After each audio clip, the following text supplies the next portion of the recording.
Aloha kako, I'm Chef Gooch and you're watching KTA Kitchens. Mother's Day is right around the corner, so today we'll be making Liliko'i bars. My mother herself, she wasn't the biggest baker, but you know, plenty of aunties, my grandmother, everyone loves that. So this is a recipe that kind of strikes home for me. So we're gonna start off today. First we have half cup sugar, 1.5 cups of all-purpose flour.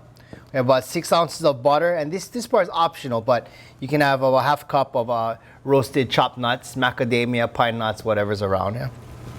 So what we're gonna do first is we're gonna make our dough. It's a really easy recipe. It's just a few ingredients. It's a great way to space out the day because you can make this dough, put it away, come back to it later and finish up the rest. So first, we'll get it in.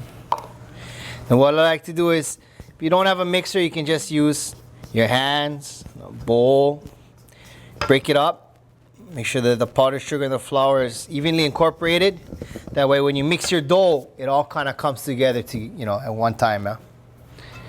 You get your butter. And at this point, your nuts.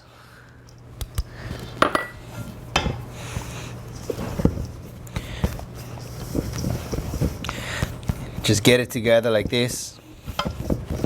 You remember now, cooking is not rocket science. Neither is baking or pastry. Just a few ingredients that kind of come together.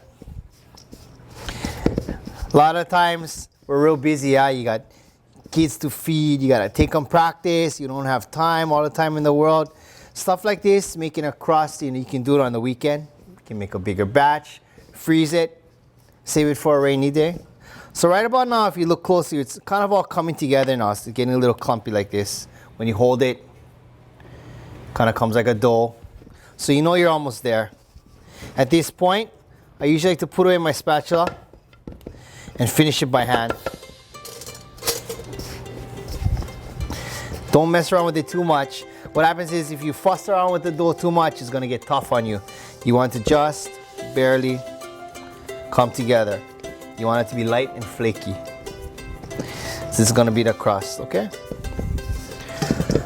So once it comes together like this, kind of resembles a shaggy mass a little bit more, yeah? You're good to go? So you take a cake pan, 9 by 13, well greased, little pan spray, olive oil, even some melted butter if you want. This is gonna make sure that once our crust is done, it'll release from the bottom. Press it out. You know, this part I like to do this with keiki, yeah, because it's a great way for them to get involved. It's fun, it's messy for them, you know, they have a good time. And you can be doing something else on the side. So just push it out, both sides. You could, if you wanted to, use a rolling pin. Me, I like the little imperfections in the crust, you know? Keeps it real.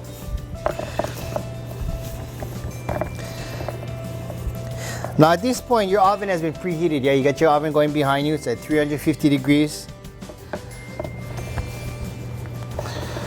This is gonna take about 20-25 minutes to cook. You're looking for a nice golden brown. You don't have to stand in front of the oven, just set that timer. Go make some ice cream or something. So once you got it, almost pushed out to the corners, you want a little bit of a lip on the edges. There you have it. Around the corner, a little bit of an edge. This point, piece of parchment paper right on top. I like to put another cake pan on top of that and then weigh it down with marbles. This will help me, this will just kind of help me keep a crust on it, keep it nice and flat. If you don't have marbles, you can use rice. Rice works really good. It's just any type of weight to evenly hold the crust down as it bakes off. Let's go ahead and make our filling. We've got our flour and sugar. We have our lilikoi and lemon juice. If you don't have fresh lilikoi juice, that's fine. We're just gonna, you can add a concentrate. I would just decrease the amount of sugar that goes in. We have our whole eggs. Get it all together. So in a large mixing bowl, get your sugar and your flour and go ahead and just mix it up to incorporate right there. And next, with your eggs, you're gonna take a pinch of salt. And what the salt does is the salt helps to denature the proteins. It's gonna take the egg yolks and the egg whites, it's gonna kind of pull them apart, which makes it easy to incorporate. Pinch of salt, just like so.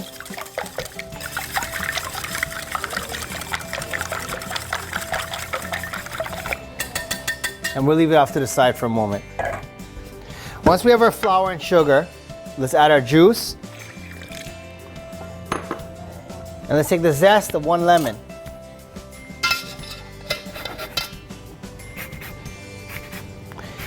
So this little tool right here is called a microplane.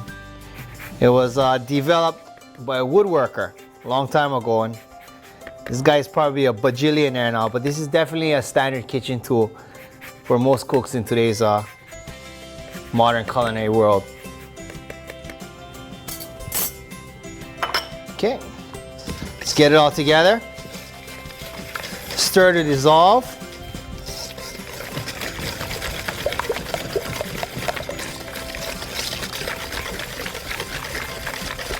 Once we got that going, we're going to go ahead, add our eggs.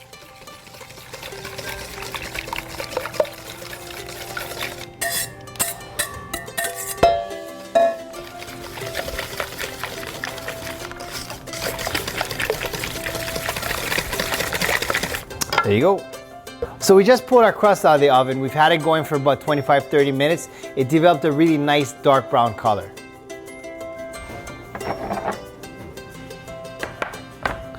So we can go ahead, we can add in our filling. Nice and evenly, get it over the entire surface. Now if you remember correctly, we made that lip, that small lip. That lip right there is what's going to catch this custard so that it doesn't get underneath. So now that we've got our filling in, we're going to reduce the oven to 275.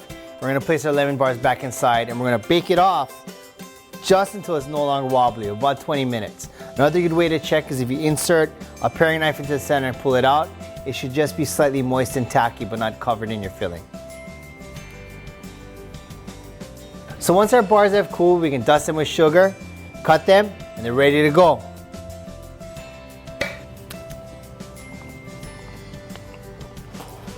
Crunchy, sweet and tart. I'm gonna give these the rest to Grandma. Oh, once again, this is Chef Gooch. I want to mahalo if you're watching KTA Kitchens.